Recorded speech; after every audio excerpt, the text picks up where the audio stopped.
No, I think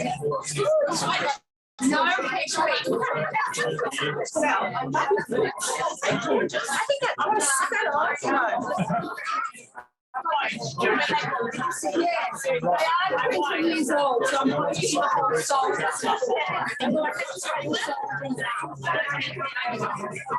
Okay, everybody.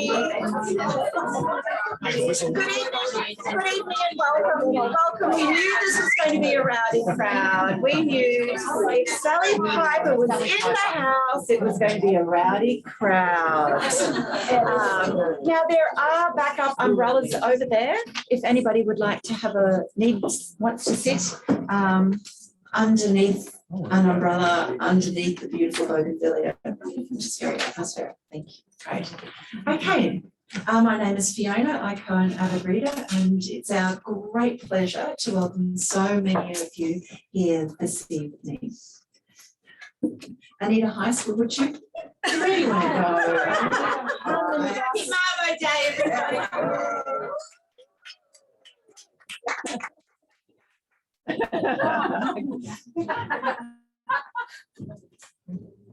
Okay.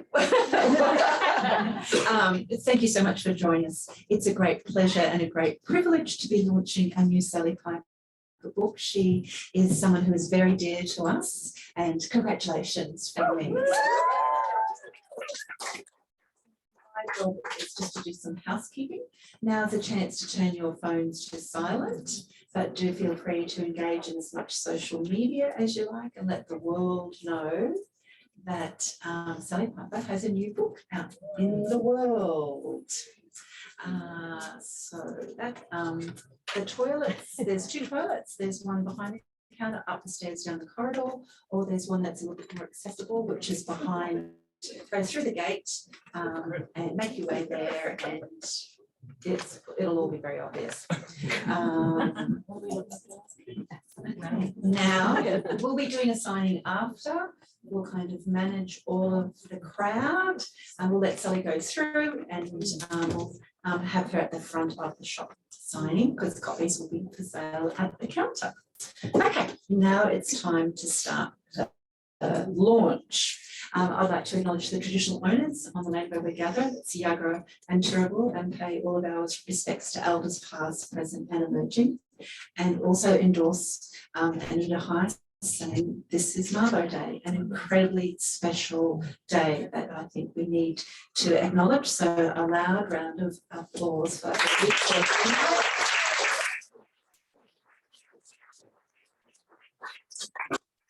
My next job is, also welcome Zoom people. There's people from all around Australia on Zoom. Everybody wave at the Zoom people. And international probably too. So I'd like to acknowledge the traditional owners across Australia where everybody is gathering this evening.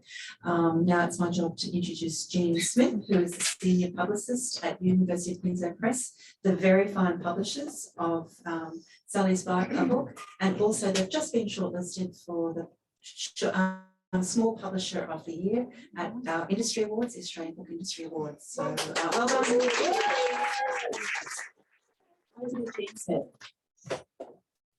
Thanks, Fiona. I'd also like to acknowledge the traditional custodians of the land in which we meet tonight, the Yagara and the Turrbal people, as well as the traditional custodians of the lands in Zoom land where we are heading out to tonight, both sort of interstate and internationally as well. And yeah, pay my respects to elders past and present. I'd also like to give a shout out to Avid Reader and their recent shortlistings as well in the industry. For Bookshop of the Year and for 4 of their staffers for Bookseller of the Year.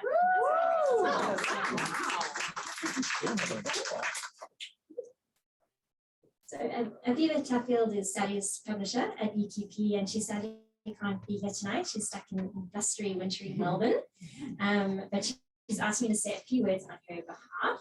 She writes, firstly, UQP would like to thank the incomparable Avid Reader Bookstore for hosting this event. Independent bookshops are the beating heart of the literary community and deserve our support. She also did a shout out for the awards, so I went to that again. Then thank you all for coming. I'm so sorry I can't be there in person for the launch of Bone Memories and the celebration of its incredible author, Sally Piper. When Sally first started to tell me about this book, her third novel, I was utterly intrigued. Taking as its starting point an unsolved murder case, Bone Memories uses that terrible event not as a way to solve a crime, but to examine how that kind of trauma ripples outwards in one family and how each family member carries their scars in different ways. So it is a novel about a crime, but it's so much richer than a traditional crime novel. Moreover, what Bone Memories does so skillfully is consider how places hold memories and how our memories are tied to those places too. Subtly and probingly, Sally's novel will make readers think about their own relationship to place and what it's like to live on land that is connected to our own or other people's traumas, which in the case of a colonial settler nation like Australia is all of us. Above all else though, Bone Memories is a page-turning, character-driven novel with a cast of believable and believably flawed protagonists. It is a brilliant and original book, constantly thought-provoking and insightful into the human condition. I know this novel is going to start many conversations amongst its readers. I am endlessly impressed by you, your intellect and your craft, Sally. Congratulations on the publication of Bone Memories. We at UQP are so proud to be your publisher. I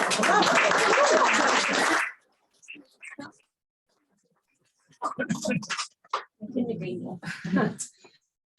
Aviva and UQP would also like to thank the inestimable Kristina Olsson for being in conversation with Sally tonight. Chris is a journalist and the award-winning author of the novels Shell, In One Skin and The China Garden, and 2 works of nonfiction, Boy Lost and Kilroy Was Here. Please welcome Chris and Sally.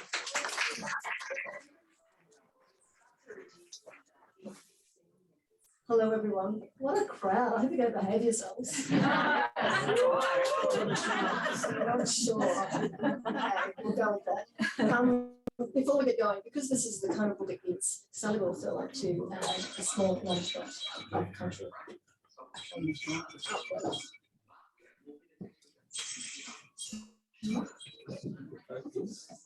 Sorry. No, Dobby. No. This is just an acknowledgement from Chris and I, because both of us feel you can't have too many acknowledgements of the land that we're sitting on here now. So this novel was written on the unceded sovereign lands of the Turrbal and Yagara people, and I would like to pay my respects to their elders, past and present. I acknowledge their continuing connection to country and recognise that sites in this fictional story are ones that carry deep spiritual and cultural significance for First Nations people and are places of real life dispossession and trauma. Well, welcome everyone, I think. I know you're all going to be good. I'm going to introduce Sally, as if most of you don't know just about everything about her already, maybe all the bad things as well. I don't know, we won't go there.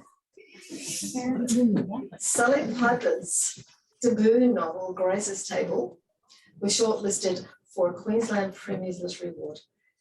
First novel, good one. And she was also awarded a Varuna Publishing Fellowship for that manuscript as well.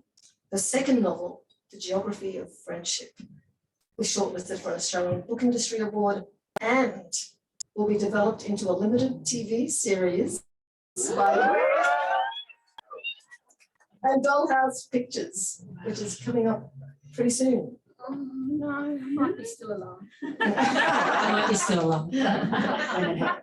We're all looking forward to that so much. Another excuse for a party, I think. Sally's also had short fiction and non-fiction published in various online and print publications in Australia and the UK, including Griffith Review, the Saturday Paper, the Sydney Morning Herald, and the Weekend Australian.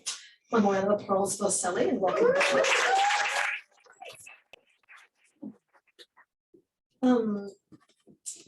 Sally Piper, we've been doing this for a while, haven't we? We Yes, have. we have. We've been talking about this book for a while. Yes, we have. We have. It never gets boring, that's for sure. But you have always been interested in earthly matters, I reckon, in terms of the ground beneath our feet. In each of the books, I think, looking back on them, there's always been a character, I mean, all the fiction you've written, who carries these concerns for you. In Grace's table, it's Grace with her garden. In the geography of friendship, it's Lisa, who doesn't start out, being the best friend of the earth, but it grows on her as they walk that track. And of course, in this book, it's Billie, who's the lead character in my mind. Anyway, so the book had its beginnings in your interest, not just in the earth, but in trauma sites. We're going to talk a little bit about this. So they're places where accidents or shocking or terrible things have occurred. And they're all around us in all kinds of connotations, I guess. But also how often people memorialise these places with some kind of mark. In fact, I remember pretty vividly on one of our walks in the hills that we do regularly, that you'd seen a cross, a very rough cross on a track.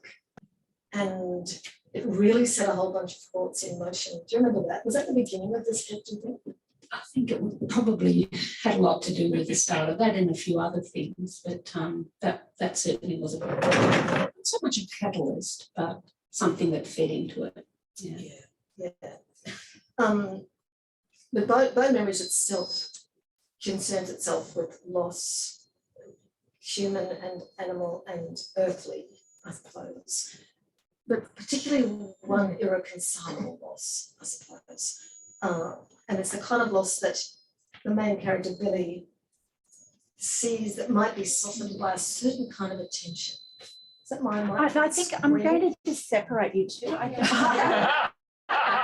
So we're the trouble ones. I think the microphones are talking to each other. So sorry about this. When we test them individually, they get fine. But Is that better? Like a link, it's a poll. yeah, Is that better? I think Yeah. so. No more staring at the microphone? Do you want us to start at the beginning? Where was I? Saying something really erudite, I know. I lose my place. But bone memories is partly about irreconcilable loss, isn't it? Which, Billie thinks might be softened by a certain kind of attention being paid to a place where a loss occurred. As I said, there are a bundle of losses in this book. It is cheerful, actually, as well. And they're both human and non-human. But let's start with the human losses, Sal. And because there's two human losses in the book. One's in the past, about 16 years before the book opens, when a young woman is viciously murdered. And then there's one in the present, and it's about a little boy who's the son of Italian tourists, I think, who goes missing in the bush. But let's talk about Billie, the character who does carry this particular theme and who's at the centre of the story. So it's Billie's adult daughter, Jess, who was murdered. And she was murdered in the forest behind her home and in the presence of her little boy. So Billie still lives in this area because this is where Jess is for her. But also because Jess's son, Daniel, who's now a young man, lives as well. He's still here as well. Do you reckon you could give us a bit of a hint of Billie by reading this couple of paragraphs about her? We didn't set that up. Repeat them for the English out there who are on Zoom.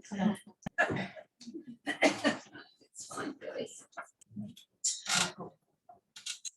Billie has an unusual relationship with the earth, and she has an unusual way of memorialising her daughter. Excuse me. And one of the things she does is she sews pouches from her daughter's clothing that she's kept and inters little elements of her daughter in it into the earth. So this is about one of those times she's doing that. It took her hours to dig the hole. It needed to be deep, deeper than the excavators that might maul the earth. She wanted this prize to remain buried. She'd chosen an area to one side of the gate and the back fence, a spot not tramped down by foot traffic. Even though the earth was dry and unyielding, to begin with, she persevered, used the heel of her shoe to rock the cutting edge of the shovel backwards and forwards, made an impact inch by inch. They might take this ground from her, but that didn't mean she couldn't leave something behind, something of Jess. This thought kept her going, and the mound of dirt beside her steadily grew. The moon gradually eased past her right shoulder to her left, remained bright enough to guide her shovel. The depth of the hole slowly increased. As she dug, Billie thought about all the living things within the rich grains that she excavated, earth that masqueraded as empty, but which she knew was a borderless home to billions, a teeming, breathing, reproducing, coexisting mass of organisms, each interacting with and advantaging another, almost like they formed a whole. It was the closest thing to eternity that Billie could think of, and she would add a piece of her girl to this eternal community, allow her to live on through its function. When the hole was deep enough, Billie lay on her stomach in front of it, reached down and carefully rested the pouch she'd made from Jess's dress, the ash, the 6 strands of her daughter's hair stitched inside at its bottom. She crumbled the loose earth on top of the pouch then, felt the fibrous connections of that life network being broken further, mumbled her apologies for the disturbance. She was confident, though, that soon enough it would be a life restored. Soil was like that. It knew what was good for it. Jess now a part of that goodness too. When the hole was filled, Billie lay on her back alongside it and cleaned the soil from under her nails with her teeth as the lava sun poured over the horizon. That's Billie.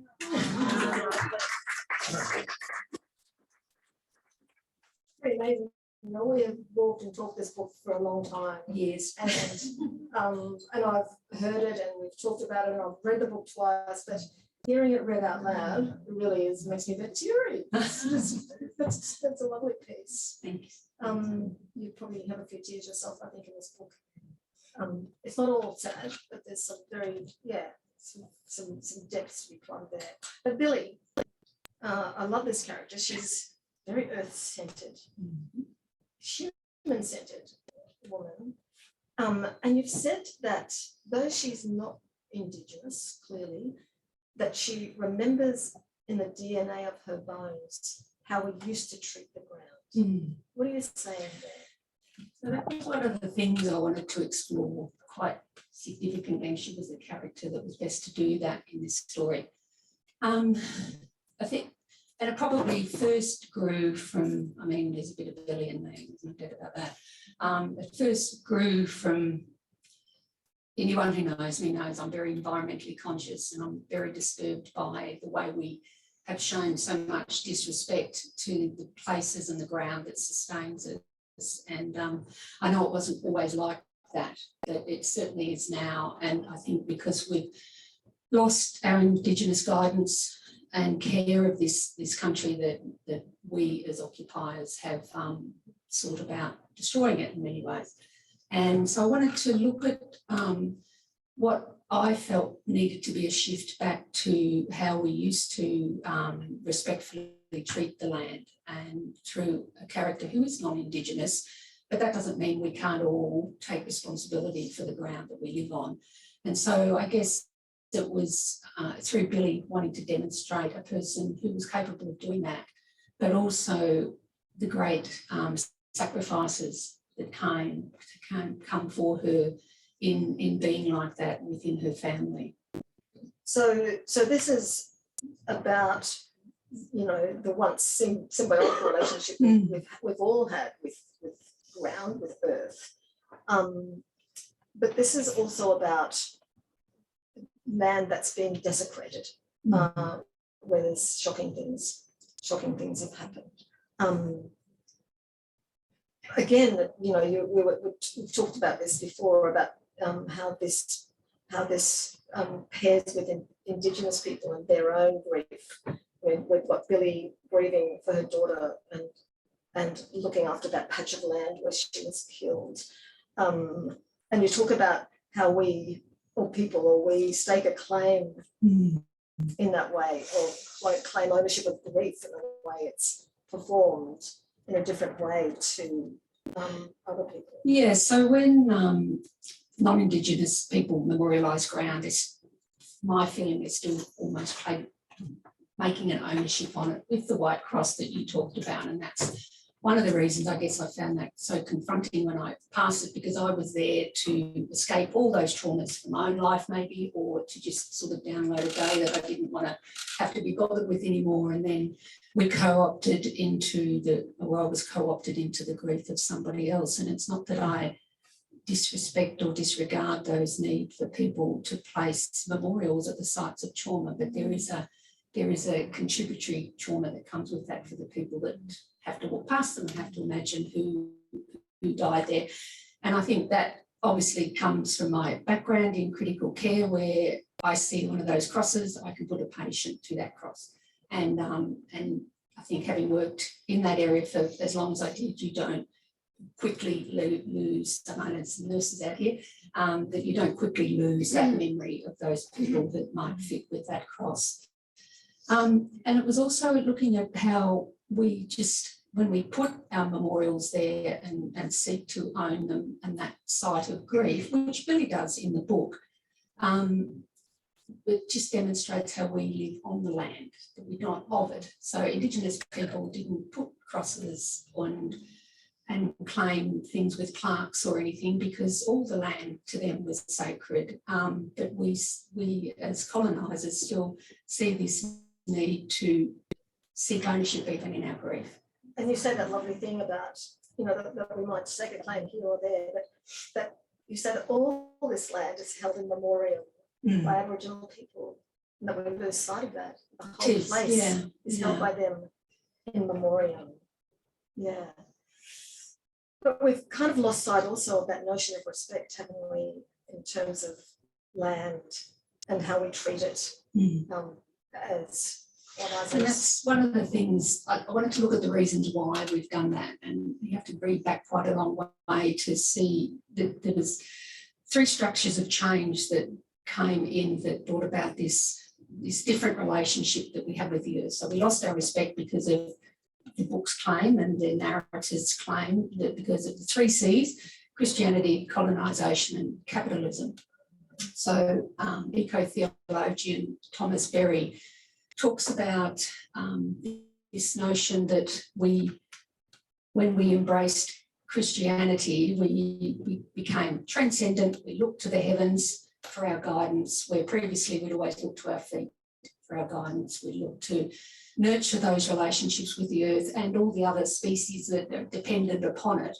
But when we embraced Christianity back in the Middle Ages, that became the dominant force by which we looked at the land.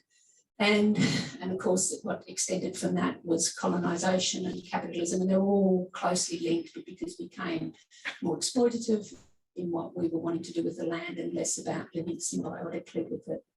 Yeah. So Billie is sort of a throwback to a long, long time ago, and it is in the DNA of the bones of all of us. That's the thing, is that knowledge has never been lost within us organically. It's been lost within us from other forces. Yeah. So Billie's a bit of a hippie, really, isn't she? I think she probably might have been. Yes. Yeah. A little bit of me in there, I think. Maybe I'm modern girl. I hope so. She's not me at all. I'm taking a claim here too. But Billie's got this absolute attachment to this place where her daughter lost her life, and she goes to it every day, and she thinks of it every day, even after 18, 16 years. She's lost none of the sharpness of that loss. But it's different for Jess's then husband, and it's even different for Daniel, the boy who's now a young man. And they, I mean, I'd like you to talk about that, because it's a very, Billie wants to just stay on that, wherever she is right now, going to that spot every day, but the others are thinking different. Yes, and Daniel witnessed the murder of his mother when he was 3 years old, but because of his age, he has no recollection of it. He suffers migraines, and during those episodes, he sees these Picasso fragments of what he thinks is the killer's face, and he has this endless frustration at not being able to put those pieces together and present a proper identikit. So like the nose here and the Yeah, eyes. and there's an earring and a cross that he remembers. That's the only really firm memory he has of this killer, is that he had a cross in his ear. And of course, the frustration with that is that cross can be removed within seconds and it's gone. So it's no longer a landmark for him. And he tries to, if he could just produce this image and solve the crime, that they could all perhaps move on. But Billie doesn't. But the sad thing is he has so little memory of his mother, as most 3-year-olds do if they're taken away. But Billie mines him for his memory. She has some some people might say, unkind ways of trying to extract memory from him, and she's constantly filling him with memories, and he's always thinking, well, they're not my memories, they're memories that I've inherited or that have been forced upon me. And so he's losing track of what is his own memory and what is not. But she wants him to think as she does about the soil, and to believe that his mother's everywhere. You just have to listen and he will hear her or he will see her. But he has this great sense of duty that he knows that he's the only one that understands her, because he understands that what she's doing is through a grief. And so he just has this constant battle between this earth-centered person like Billie, but he's born in this human-centered reality where that's not how we live anymore. So he's constantly questing between those two states of being. So he just wants to be shot at the place. Yeah. There's also this thing here with these two, for me anyway, about the power of witness, how incredibly deep and strong that can be. And for Billie, because she wasn't there, luckily, but Daniel was. It's almost as if Billie's making him the witness, wanting him to, acquire all the qualities of that when he can't. He just can't give her what she wants, which is a kind of an echo or a shadow of her daughter. And that's torments him endlessly, that he can't deliver what she wants him to, and she just can't accept that that's not there, because she says one line in the book that the memories are there, they're all there, you just have to remember them. But I think you'd need some pretty deep psychotherapy to find it. Yeah, absolutely. But I think that stuff about witness, I believe it's a really powerful notion in all cultures, but for Daniel, it's also a burden, I suppose. But nevertheless, he's grown into this really thoughtful and dutiful, if slightly troubled young man who's stuck around mainly because of Billie, hasn't he? Because he knows she needs him, and he knows he's probably the only one who understands her properly. Can you give us a little reading about Daniel? I can. He's one of my favourites. He was one of the hardest to write. He was the hardest character to develop, actually, because he's only 19, but he's witnessed a thing, even though he can't remember it. He's witnessed an event that has defined him.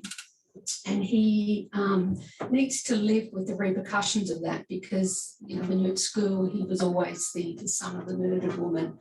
And he has a step-sister, Scout, and her friends find out about it. And, of course, he's then the brother of the girl of that school. So he just can't seem to escape it. And then he's got Billie, who's always reminding him of his duty in many ways. Not for the first time, he thought about how it should be his mother consoling Billie now, not him. How she would be better equipped to help, would know exactly what to say. How was he supposed to know what his grandmother needed? All he could offer was his ear. It had worked well enough so far, but there were times too when he wished someone else could step up to fill the gap in the generations, take the place of the one lost. Sometimes he wished he was a backpacker, like the ones he served drinks to 4 nights out of 7, that he could flee with everything he needed in a pack on his back, reinvent himself in another country, leave this whole other sorry life behind. His past kicked into the gutter, no longer snapping at his heels.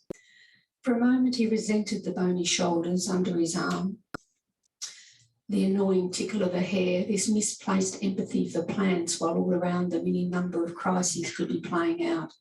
But guilt crashed through and he pressed her more firmly against him. For all her quirks and obsessions, many of which he failed to understand, his grandmother remained the closest witness to Daniel's childhood, closer even than his father. She could tell him about the day he was born, right down to the time and the weather, the day he first crawled, walked, clapped.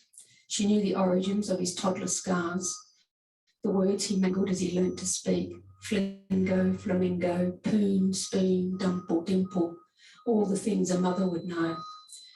As the guardian of his earliest memories, Daniel would always be connected to his grandmother in unassailable ways. That was the inescapable truth of their closeness, but also his burden. So, Yeah, it is. Yeah, definitely. And the only thing is to get away, but it's a two-edged sword, isn't it? it is, and to flee would be to abandon her, and he's not prepared to do that. But it's something he wrestles with and wonders his whole life how he's going to continue wrestling with that. Interesting how he feels he'll be abandoning his grandmother, not his mother, as Billie feels. That's the other way around for him, that he's got a responsibility to the living. Yes, He's yeah, got that definitely. yeah. Whereas Billie believes he has a responsibility to the dead. Yeah, absolutely. And he's also still got this very heavy weight on him from the police as well as from his family about being the witness and about being the only person who saw the face of the man. And everyone presses him to come up with something so that they can catch this. And he searches for this face in strangers, and that's the torment.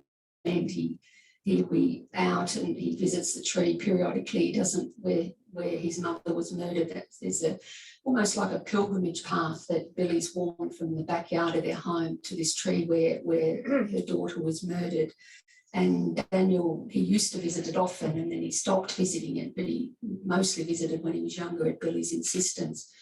And he goes back there, and there's a scene in the book where there's a man in the park and he just wonders, is this the man that's come back to test his memory? And there's been different times when he's met people who were just creepy guys, and he never knows if it's the person coming back to test the memory of a 3-year-old, if he recognises that him as the killer. No wonder he wants to go. No wonder he wants to get away. Because there's also something here about appearances and everyone really needing or wanting him to be able to create a picture, an identikit kind of picture of this killer. It kind of leads to thoughts about the stereotyped way we see people and the stereotype of a killer. You know, that what's a killer look like and what they don't look like. You've talked about that before, I think. Yeah, that's something that I've been interested in for a while, because I think we just do stereotype people by their appearances. And, you know, when the Clermont killer was finally charged, you know, we worked for Telstra, for God's sake. Not that there's anything against Telstra, and just have them Well, as they a can still service understand. provider. I had murderous thoughts about Telstra. We shouldn't laugh at the dead. It was a long time ago, I suppose. But you know, that you looked at that man and you thought, God, he's so ordinary. And you know that he's someone's father or husband or son, and you look at that person and you think, how did the people you knew not know that you had that capacity in you? And I think that is something that we all fall victim to. We think that the people that do these things are somehow heinous to look at or in their behaviour, when actually they're probably the bloke or the woman, it's not discriminatory, that lives next door or just sold you your last Telstra phone or cinema tickets. Hope there's no one who works for Telstra. Well, we've all had awful times with Telstra, so I think we can pick on them. I think you also in your past have had experience of someone living next door who ended up being Yes, a perpetrator. yes. So You were. yeah, so I had a friend who was murdered, and I knew the person who perpetrated the crime more than I knew the person that was murdered. And I know for many years after that event, there was barely a day passed that I didn't think about it, because I knew this person so well, moderately well, and never ever suspected that there was that capacity in that person. And that's quite confronting, I think, that you think that you could sense something and then be a way of warning somebody, but that doesn't happen.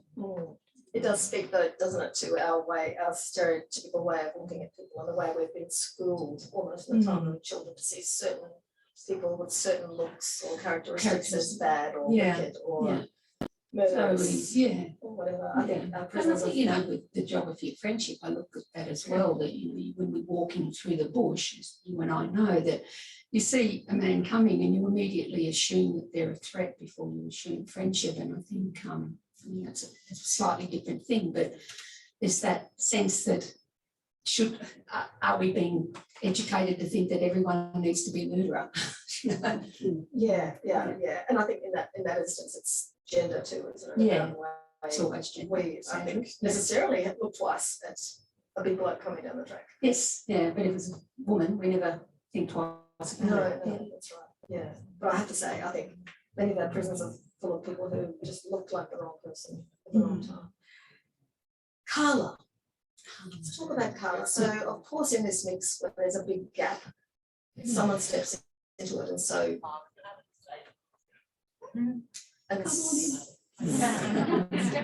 And so Jess's then husband has remarried. It's been quite a while. He's remarried Carla, and they've had a child together. You talk about Carla, I mean, poor old Carla, she can't really win in this situation, can she, really? And you say her flaws are the flaws of all humanity. Right. I love that line. So she's stepping into this new family in which the mother's been taken in this very gruesome way and has been mythologized as well as that person who will always be that sweet young Jess who's done no wrong. She hasn't got old enough to upset anybody very much. She's only done these great things like produce a baby and be happy. So that's the thing, when people die young, that's where they, cut off in their memory of that. But tell us really about Carla. What's she really I might read Carla, and then that will help introduce Carla, I think. So basically, Carla is the dark side of all of us that none of us are prepared to admit lives inside. And when I read this, you'll probably get a better sense for that. So she married Angus 8 years, it wouldn't be a bit quick. Billie wouldn't be happy. So 8 years after Jess has been murdered, she and Angus married. So she doesn't go to the tree very often. She doesn't like it. She doesn't like that it's been memorialised. She doesn't like that she just would poison the tree and chop it down. That's what she would see happen to the tree. But this day, double death, yeah. So this day she goes to the tree for various reasons, looking for answers. She didn't go straight up to the tree, stood back from it, wanted to take in its great mass. There was no denying it was a beautiful specimen, had a glorious symmetry to it. Regardless of aspect, its branches virtually mirrored the shape and reach of those on the opposing side. The peak of its crown sat dead centre over its trunk, perfection. But this didn't seem like a thing of chance so much as something that it had worked at, that such a balance was a condition of its living. It made the awkward, messy state of being human seem all the more apparent when in the presence of its opposite. As she drew nearer, she saw the plaque in memory of Jess, loved, then taken and dated for 16 years ago. She sat on the ground before it, knees drawn into her chest. It was such a tiny thing, this emblem of loss. Its words sparse compared to the gravity of what it represented. Part of her wanted to prise the piece of metal off the tree, but she knew it would be like shitting on a grave, fucking in a church. This memorial, like all memorials, regardless of how she felt about it, was untouchable, sacrosanct. Who'd look after this rectangular slip of metal once Billie was gone? She expected it would be Daniel, a task handed down like an heirloom, a burden, never allowed to decide the terms of how he memorialised his loss. Ah, Jess. She breathed deeply, looked up at the plaque. What would you make of it all, eh? Complete strangers learning something of her short life through a Google search. In this, the plaque gave Jess a kind of notorious immortality, something Carla wouldn't want for herself, although for a moment she thought she understood the comfort a person might find in thinking of this place was like holding on to someone they loved. Except she'd never felt love for Jess. She felt pity for her, sadness too, anger sometimes at the unfairness of what had happened, the injustice of it, the consequences on others. But on other days, like the one she'd just come through, or when she had to listen to a young man question his right to live a different life, then she could also feel dislike, maybe even hatred for Jess, for her enduring undeadness. But was it fair or even sane to criticise the dead? The circumstances of Jess's death meant she was above criticism, could do no wrong in the eyes of those she'd left behind. Any argument she might have caused, any harsh words she might have said, any act of unkindness, no matter how large, were all forgiven or forgotten long ago. Meanwhile, Carla had to turn up every day and be as good, if not better, than a dead woman. That was what she hated, not Jess. The sometimes fraudulent nature of her own existence, because she wasn't always good or kind, not in thought or action. So,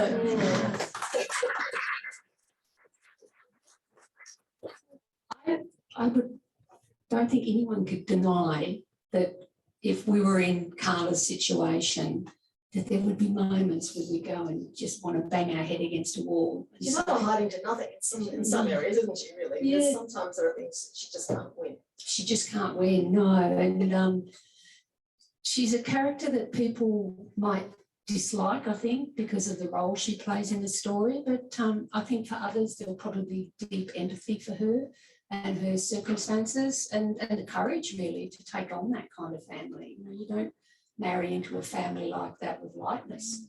You know, you're marrying into a whole bunch of problems that you have to manage for the duration of that marriage. Yeah. It's a gutsy move. Yeah, she's a pretty gutsy woman, though. I think there's a lot to her character that I think is the sort of character that you only unpack later on when you think about her. Yeah, yeah, and of course we'll never know what Jess would have been at the same age as No, because she's died pretty and died young. died young, Yeah, immortalised in that as she was then. yeah, interesting. So there's a little wrap up of the main characters on this stage that Sel's set up in this gorgeous landscape, which is basically modelled on Brisbane. I actually named it. I know, it was very, very brave of me. Yeah. But around its western flank, where there's lots of forest and paths and but still houses. Yeah. And Dover National Park, which we know well. Yes, I don't think it's been immortalised, that area in much fiction. So, I want to move on because the time is moving on to the little boy who disappears in that same area in the present time. And you talked about the missing boys in your consciousness when you were writing this book, like William Tyrrell and Daniel Malcolm. You could list some Maddie McCann and right back to the Beaumont, the children in my living memory. Yeah. So they're all out. They're not found, a lot of them, because William Tyrrell hasn't been. And it's the ground knows where they are. It keeps these secrets, and they're there somewhere. And we how can we ever find them? I mean, it's become one of Australia's enduring mythologies: is the lost children or the lost child or the missing boy. It's definitely that stems on my family. There's in most families there's a shape like that. Of absence. Yeah, absolutely. And he's holidaying in Brisbane with his family from Italy. So it was part of his purpose in the story was to look at that loss. So when the family go back, he's somewhere here that they have to leave, he can't be taken with them. And it's looking at this notion that trauma ground isn't just necessarily where we live and where we remember those events, but in Italy, they will always have this link across oceans back to where this child that they couldn't return with. And so that sense of belonging for them, or connection here, more than belonging, if it's connection here, will never leave them. They will permanently have a connection to this country. It's a thread between, Yeah, as you say, between. across oceans. Yeah. And that never is really resolved either, is it? For them? No, well, I don't think probably even, with Maddie McCann, that you look at what happened with that, where the family were implicated, and just all those side issues that go with those losses, that they tend to assume that family did it first before they look more broadly, as they did with William Tyrrell. Yeah, there's just so much wrapped up in a child that goes missing, the circumstances of that, and the grief beyond just the loss, that whole stigma of it as well. Yeah, and that tabloid way of looking that we all kind of have inside us. You mean the murder? At some level, yes. Well, that also does, yes, that. But also that way that many of us have inside us of wanting to go to that place, of feeling and expressing the worst about someone. Of course, it's the parents. The parents must have done that. It's our go-to. It's a cheap headline, isn't it? Totally. Yeah. No, absolutely. And what about the mending of trauma ground? You say that this amazing thing that conflict is always aspirational and emotional, but we're ambitious. That's one of the big conflicts in the story, is that one member of the family has an emotional ambition for the ground and another has aspirational ambition for the ground. Which is what's happening in the story. Yeah, in the story. And so that's in endless conflict right throughout the story, and is resolved in a certain way by the end.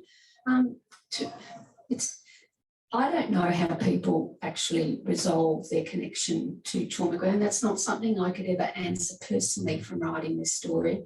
I think some people, the murder that this was based on, which happened a long, long time ago, that family were able to leave that country actually where it happened, and live somewhere else. And I thought, well, that's a good thing in some respects. If it's going to torment you to live there, that you have this option to leave it. But there are many people that don't have that option to leave where they live. And for example, where I live, which is where Alison Baden-Clay was murdered, I can't drive past her house and not have an image of that woman. And there's other various places that have had certain trauma elements to it that have affected me that I can't not picture that. There's a ghost bike on the side of the road where I live, and whenever I leave the suburb, I have to pass that ghost bike. And the tragedy of that is that when that event occurred, the cyclist was still on the road under a tarp when I went past it. So I cannot drive past that site and not see that tarp. So, and that wasn't my loss. So I don't know what it's like for those people who experience that loss and just can't, how they learn to live with that site. I don't know. I wasn't able to answer that before. Yeah. And of course, Australia, as you said, is one big. Yeah, it's one big side of memorialisation, of dispossession and trauma and loss. Yeah. And New Zealand has them, and everywhere. And the US has them. Yeah, North and South America, Sumi, anywhere where there's Indigenous cultures, you have ground that is memorialised for them by their dispossession, loss and trauma that has occurred on it. Yeah, but I think that I don't have to speak to Anita about these sorts of things, but I think the attention paid to those places is part of that memorialising, whereas we, as non-Indigenous people, feel like we've got to put a thing there. Yes, yeah. I want a billboard, right? You want a billboard? Anita Heights, you'll have several. Leaf flowers, chocolate. Don't worry, sister, it'll be there. And wine, all kinds of the best champagne. Do you want us to have a drink under it once a week? That often. Just, I will. I'll come with you, Miranda. We'll celebrate you, Anita. One of the other things I want to talk about, and I know you want to talk about too, not that we colluded on this or anything, but it was about the hierarchy of female victims and the way we portray them and the way the media portrays certain. Murder. Yes, that word again. Yeah, the M word. And the whole idea of so there's the hierarchy of who's the most worthy victim, and then but then there's also the blaming of women for what happens to them. I want to slap your rip on that, those two. So this is something that winds Billie up because it winds me up. So she believes Jess, she was at the top of the hierarchy of murders because she was a woman at 8 o'clock in the morning walking with her son in a park. So you almost can't get much more pure than that. And she's pretty and she's white. Yeah, and she's all of those things. And we could all sit here and remember the names Eurydice Dixon, Alison Baden Clay, Jill Marr. We all remember those people, those women. But who remembers Michaelia Dunn? And the reason we won't remember her is because she was a sex worker that was murdered by one of her clients. And the same with Indigenous women. They don't make headlines. They're not considered, these sex workers or other minority groups aren't considered worthy of a sympathetic or empathetic headline. And Billie gets riled up about this because she thinks all women are worthy of respect. Is that question run Recently. this week with the Aboriginals woman? The leg was found on the side Oh. and she hasn't even been named. No. Just forgotten. Yeah, there's probably one every week like that, sadly. Yeah, so that's something I explore in here, and I want to acknowledge Jane Gilmore's work on that. She's written a novel called Fixed It, and she still to this day, people send her headlines, and on Twitter she'll rewrite them and take away the victim blaming. And It's brilliant. She does a yeah, brilliant job. Have you got any examples in your head? Because I've got a couple written down. Yeah, well, you do yours. Yeah. Oh, I could try and find the right one. Well, one of my favourites was a headline that started out as horror sex claims rock more expensive, more elite, horror sex claims rock elite schools. And she's changed it to horror rape claims rock expensive schools. And at the bottom, she adds to the Fix It line, rape is not sex. So it's just one of them.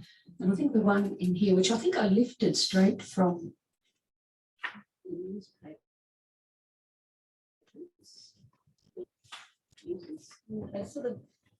The reference in here to it is an acknowledgement to Michaelia Dunn and the fact that nobody remembered that she was someone's daughter or sister. And I think I've lifted this, that her headline read, deranged knifeman slits throat of sex worker. So the word deranged suggests that there was some mental incapacity, not that he was violent. But you didn't mean it. He didn't mean it, and that she wasn't a woman, she was a sex worker. And just the language of it's just gross, and Billie thinks it's gross too. Yeah. And I found this one about the Norfolk Vale masseuse, Jess and Paul Hagen, charged with sex offences, temporarily banned from practice, and she turned it into the blah blah blah masseuse and the alleged rape of 5 women, and police fear there may be more victims. And Julie says you can't hide an alleged serial rapist behind sex offences. So she does good work. Really That's good very work. good one. So quite often it's all in semantics. We've got to really be careful how we do certain things because we're all so inured to that kind of language. And even beyond tabloids and beyond the Murdoch press, we hear it on radio and television all the time. We've got a little bit of time for questions, and this is something else. Yeah, we sort of do some thank yous. Yes. We'll do that up. Okay. So we've got time for one quick question from Zoom, which is from, sorry, it is from the wonderful Cass Moriarty. Shout out to Cass Moriarty, who's joining us on Zoom from Melbourne. As far as books is. Okay, so the question from Cass is, your message is that every single spot on the earth has been a site of loss, either animal, human or plant. Does this idea strengthen your belief of the solemn importance of place, every place? Absolutely can. It does, because every patch of dirt beneath our feet serves a purpose, has, and as Billie said, has this massive interconnected community that we rely on. And we wouldn't exist if it wasn't for the dirt beneath our feet. And we all forget that when we're walking across it, basically. Thanks, Cash. And one more question from, just. So you're not open to a water burial? I'm sorry? You're not open to a water burial? I'm open to any kind of burial. In fact, we've had a lovely conversation at our house about burials. We're not an entirely morbid family, though. It was quite funny. I have a final question from the audience. Question here. Can I ask how difficult it was to write the story of the Italian boy who goes missing as a parent, as someone who would probably feel that quite deeply? The question was how hard was it for Sally to write a story about the Italian boy who goes missing, especially when you're a mother of sons? It was interesting. The murder that the story is based on of the woman, that happened 30 odd years ago, and I didn't have children then. And the fact that that 3-year-old witnessed that murder then deeply affected me. I wasn't a mother. So I think any violence against innocent people affects me regardless of their age. And how hard was it? I think I've turned myself inside out for this book. And it sounds very bleak with this conversation, but there is some uplifting moments in it. And hope. Where are they? Yeah, they're there, aren't they? Yeah. Thanks, Julie. For me, I just want to rush home and start reading this book. So thank you very much for a wonderful conversation. Can I ask you to join me in thanking the wonderful Kristina Olsson?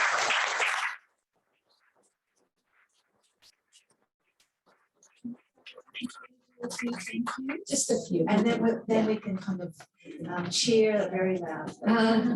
Wake up, Christine. I'm going to read these, sorry, because there's a few and I don't want to forget people. Fiona, you're my first thank you. Yes, and all your hardworking team here. You don't just provide shelves for our books and places for people to come to, but you provide the opportunities for all of us to come together. And I want to thank you for all you do to let everybody know that literature is important after a government that didn't care about it. Just had to get that. And Aviva, I think you're probably on the screen, and thank you for those words that made me tear up even before I got started on this book. And yes, you have supported this book from its earliest pages, even when I was flat out telling you what it was about. And I just want to thank you for your faith in this story and trusting that I'll deliver something eventually. And my editor, Jacqueline, who I'm hoping is on Zoom as well, unfortunately couldn't make it tonight. And this is my third book we're working with Jacqueline. And Jacqueline, each of them has been an absolute joyful collaboration. This one required a bit more attention from you than the other two, though, given the turmoil of last year for me. And I just want to thank you, not just for your excellent editorial guidance, but also for the personal hand-holding that went on several times. And Jean, hello, Jean's my publicist. And I think of your role as being a bit like looking for pots of golden opportunities at the end of ever diminishing rainbows. The book space has shrunk enormously over the years. COVID's changed the landscape of book events like this significantly. So I do want to just thank you, because I know you work very hard for all of your authors and me too. Thank you.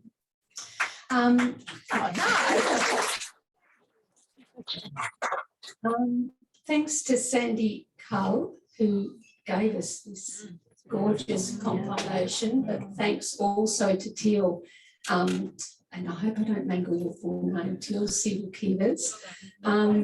So when Sandy presented us with this image amongst many, many, many images, I think there was a collective sigh finally, because we'd come across the image that we were looking for.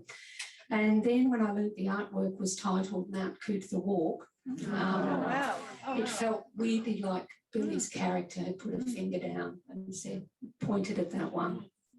So I'm enormously grateful to you, Teal. Thank you.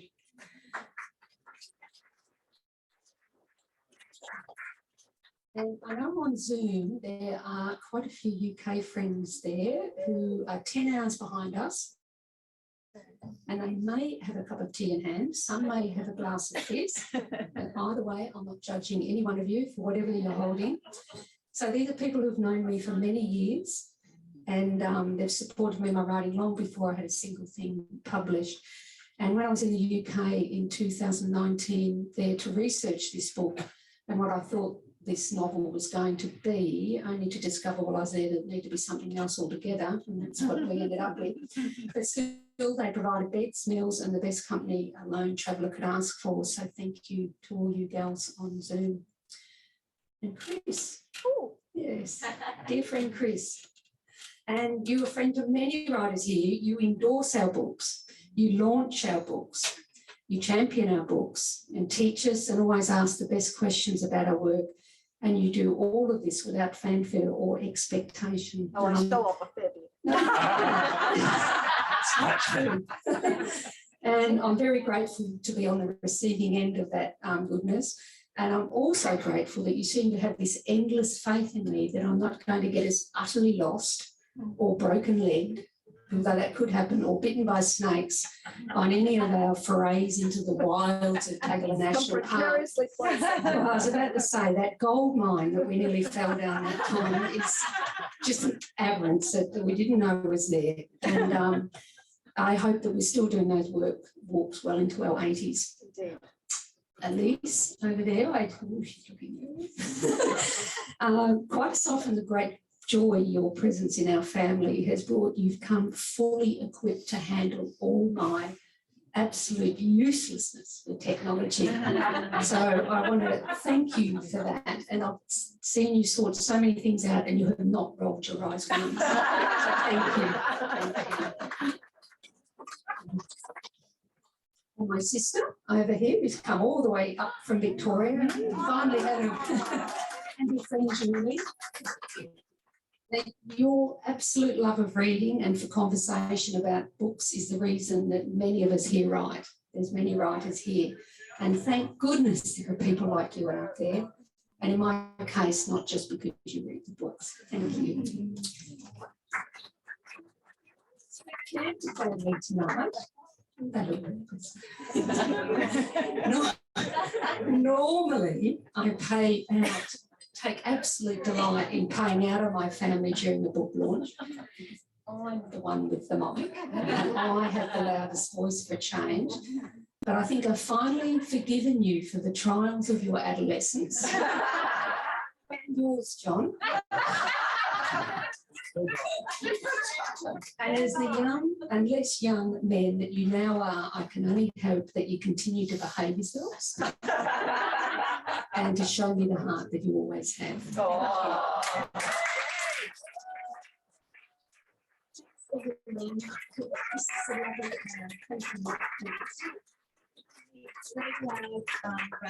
Cheers for launching Bone Memories into the world. Hip hip. Hooray!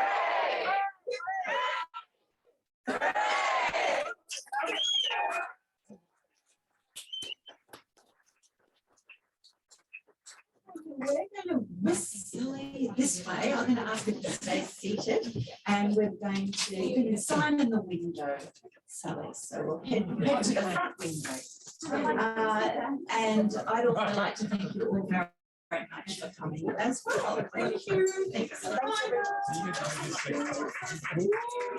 And thank you. I'm gonna be the first.